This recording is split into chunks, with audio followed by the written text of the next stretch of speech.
नमस्कार, good evening. मैं चुनचुन कुमार, आप देख रहे हैं झारखंडी हिंदी न्यूज। चलिए जानते हैं दिन भर की सभी महत्वपूर्ण खबरों को। कृषि मंत्री ने कहा, इंश्योरेंस कंपनियां किसानों के लंबित 811 करोड़ का करेगी भुगतान। पीएम फसल बीमा योजना से जुड़े किसानों के लिए अच्छी खबर है। इंश्योरेंस कंपनियां किसानों का बकाया 811 करोड़ रुपए का भुगतान करने की तैयारी में है। इंश्योरेंस कंपनियां 7 दिनों के अंदर किसानों के खाते में देय राशि का भुगतान करेगी। यह जानकारी कृषि मंत्री बादल पत्रलेख ने दी। प्रधानमंत्री फसल बीमा योजना का वर्ष 2017-18 से 2020 तक का बकाया क्लेम का भुगतान होने के आसार बनते दिख रहे हैं। कृषि मंत्री बादल पत्रलेख की अध्यक्षता में शुक्रवार को देर शाम तक चली बैठक में राज्य सरकार की ओर से स्पष्ट किया गया है कि वो अपने हिस्से का राज्यांश देने को तैयार है, बशर्ते बीमा कंपनी अपनी तरफ से शपथ पत्र दे कि वह राज्य के किसानों के बर्बाद हुए फसल के लिए बीमा राशि का भुगतान कर देगी।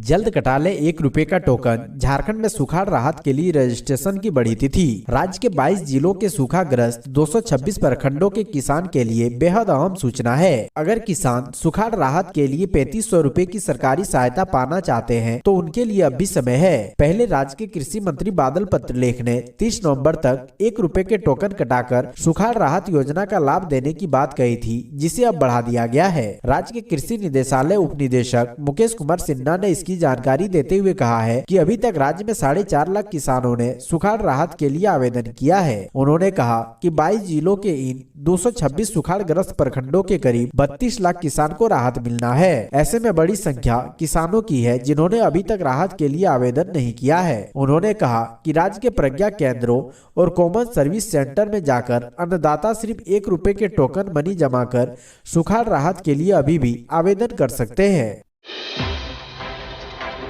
डॉक्टर राजेंद्र प्रसाद और अल्बर्ट एक्का को राज्यपाल और मुख्यमंत्री ने किया नमन। देश के प्रथम राष्ट्रपति भारत रत्न डॉक्टर राजेंद्र प्रसाद की जयंती और 1971 की भारत पाक युद्ध में शहीद होने वाले अमर शहीद वीर सपूत अल्बर्ट एक्का का शहादत दिवस है। झारखंड के राज्यपाल रमेश बैस और मुख्यमंत्री हेमंत सोरेन ने दोनों को श्रद्धांजलि दी। राज्यपाल और मुख्यमंत्री ने डॉक्टर राजेंद्र प्रसाद को उनकी जयंती के अवसर पर राजेंद्र चौक स्थित उनकी प्रतिमा पर श्रद्धा सुमन अर्पित किया। वहीं परमवीर चक्र विजेता वीर अल्बर्ट एक्का को महात्मा गांधी मार्ग स्थित उनकी प्रतिमा पर पुष्पांजलि अर्पित कर उन्हें नमन किया। मौके पर मुख्यमंत्री ने कहा कि आज देश के 2 महान व्यक्तियों का स्मरण करने का दिन है। आज देश के प्रथम राष्ट्रपति भारत रत्न डॉक्टर राजेंद्र प्रसाद की जयंती एवं झारखंड के आदिवासी वीर सपूत शहीद अल्बर्ट एक्का का शहादत दिवस है। ऐसे महान विभूतियों की वजह से ही इतने बड़े गणतंत्र और लोकतांत्रिक देश में हम सभी लोग मान सम्मान के साथ जी रहे हैं। हमें ऐसे महान विभूतियों पर गर्व है। राज्यपाल और मुख्यमंत्री ने दोनों को फूल अर्पण कर सत नमन किया। दानापुर में अग्निवीर आर्मी रैली शुरू, 7 जिलों के अभ्यर्थी होंगे शामिल। अग्निपथ योजना के तहत इंडियन आर्मी में भर्ती की प्रक्रिया शुरू हो गई है। इसी कड़ी में बिहार की राजधानी पटना के दानापुर में 1 दिसंबर से 14 दिसंबर तक अग्निवीर भर्ती प्रक्रिया चलने वाली है। अग्निवीर सैनिक भर्ती रैली में बिहार के 7 जिलों के 82,000 युवक और बिहार व झारखंड की 21,000 युवतियों ने आवेदन किए हैं। दानापुर में पहले दिन गोपालगंज जिले के अभ्यर्थियों ने भाग लिया। दानापुर में बिहार व झारखंड क्षेत्रीय सेना भर्ती मुख्यालय कार्यालय के नए भवन चंदमारी स्थित डिफेंस कॉलोनी के आर्मी मैदान में 14 दिसंबर तक यह भर्ती प्रक्रिया चलेगी।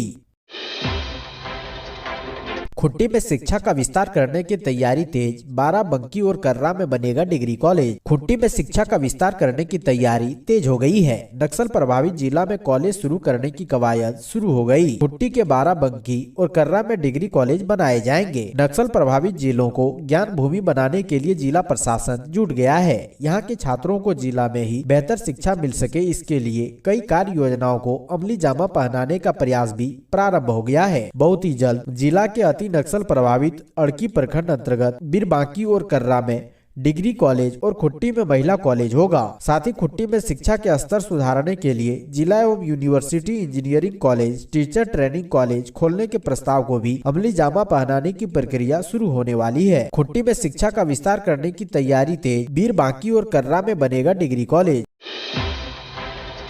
मार्च 2023 में शुरू हो सकती है बोकारो से व्यावसायिक उड़ान।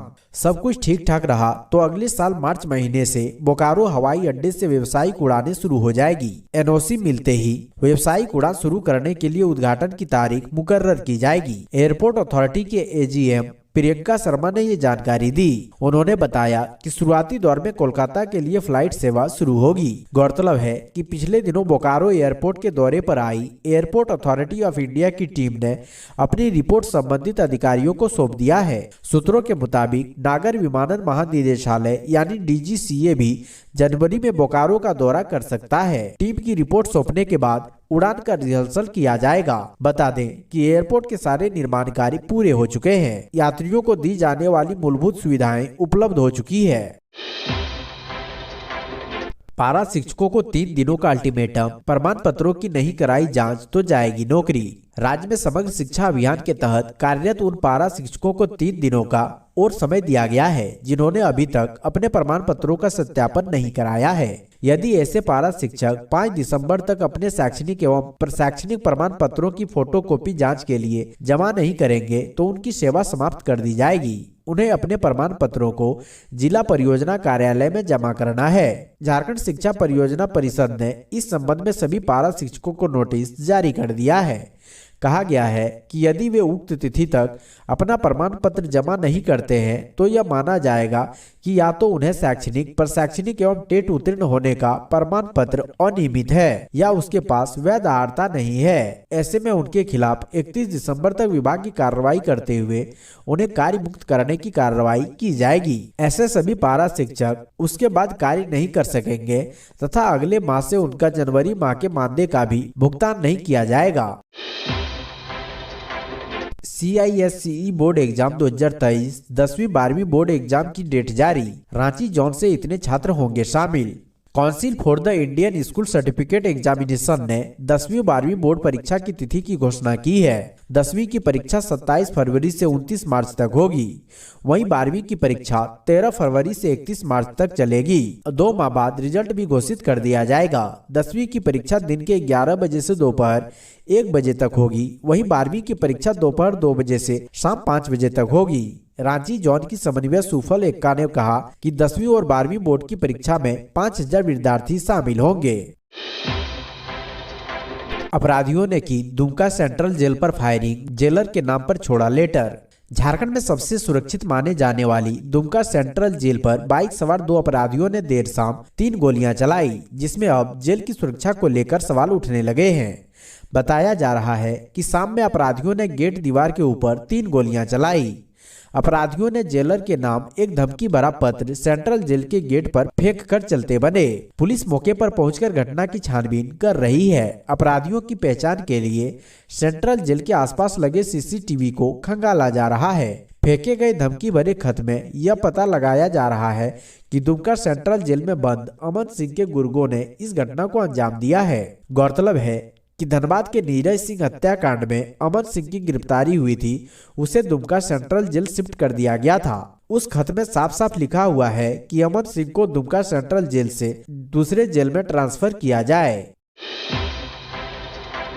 ईडी का दावा, अमित अग्रवाल से नजदीकी के कारण पूजा को मिला खनन सचिव का जिम्मा। झारखंड हाईकोर्ट में ईडी ने दावा किया है कि अमित अग्रवाल की नजदीकियों के कारण IS पूजा सिंघल को खनन विभाग का सचिव बनाया गया था। इतना ही नहीं, प्रेम प्रकाश को संथाल परगना इलाके से माइनिंग से होने वाली कमाई भी अमित अग्रवाल के पास जमा करने का निर्देश दिया गया था। झारखंड हाईकोर्ट ने अपने आदेश में कहा है कि अधिवक्ता राजीव कुमार को कैश के साथ पकड़वाने वाले कोलकाता के व्यवसायी अमित अग्रवाल ने न्यायालय, सरकारी अधिकारियों और ईडी को बदनाम करने की कोशिश की। कोलकाता में हुई FIR भी अमित अग्रवाल के आवासीय क्षेत्र से बाहर है और यह दिखाता है कि यह पूरा घटनाक्रम एक षड्यंत्र है, इसलिए इसकी सच्चाई आम लोगों तक आनी चाहिए। हाईकोर्ट से CBI के डायरेक्टर को यह आदेश दिया गया है कि इस पूरी घटना की जांच के दौरान 15 दिनों में आए तथ्यों के आधार पर कानून सम्मत कार्रवाई करें। रांची के सभी थानों को स्वच्छ व सुंदर बनाने की कवायद शुरू, कबाड़ वाहनों की जाएगी नीलामी। रांची जिला के सभी थाना को स्वच्छ व सुंदर बनाने की कवायद रांची पुलिस ने शुरू कर दी है। प्रथम चरण में गोंदा, लालपुर, जगन्नाथपुर व चुटिया में जब्त 116 ऑटो को नीलामी की प्रक्रिया शुरू कर दी है। साथ ही इन 4 ट्रैफिक थाना सहित जिला के विभिन्न थाना में लगे 4 पहिया व 2 पहिया वाहनों की नीलामी की प्रक्रिया शुरू की जाएगी। रांची पुलिस ने इसके लिए कोर्ट से परमिशन के लिए आवेदन व RAT सचिव को इसकी जानकारी दी है। इधर पुलिस विभाग के वरीय अधिकारियों को भी नीलामी के संबंध में पत्र लिखा गया है। देवघर में महिला का शव बरामद, मृतका की मां ने 8 लोगों पर लगाया हत्या का आरोप। देवघर जिला में कस्तूरबा विद्यालय के पीछे शव बरामद होने से इलाके में दहशत है। महिला का शव स्कूल कैंपस के पीछे पेड़ के साथ फंदे से लटकता हुआ पाया गया। शनिवार सुबह ग्रामीणों ने शव देखा और पुलिस को इसकी सूचना दी। पुलिस ने शव को पोस्टमार्टम के लिए भेज दिया और मामले में जांच शुरू कर दी। इस घटना के संबंध में मृतका की मां ने बताया, मंगलवार को ही उसका दामाद उसकी बेटी को घर ले जाने के लिए यहां आया था। उन्होंने दोनों को खुशी खुशी विदा किया था, लेकिन गुरुवार को उसकी बेटी ससुराल से मायके के लिए निकल गई थी। लेकिन रात में पता चला कि उसकी बेटी नावाडीह में है। रात होने के कारण वह बेटी को खोजने के लिए नहीं जा पाई। अगले दिन सुबह लोगों से पता चला कि उसकी बेटी का शव जोरिया किनारे बबूल पेड़ से लटका हुआ है। मृतका की मां का आरोप है कि उसकी बेटी की हत्या कर घटना को आत्महत्या का रूप देने के लिए पेड़ से लटका दिया गया है। इस मामले में उसने 8 लोगों पर हत्या का आरोप लगाया है।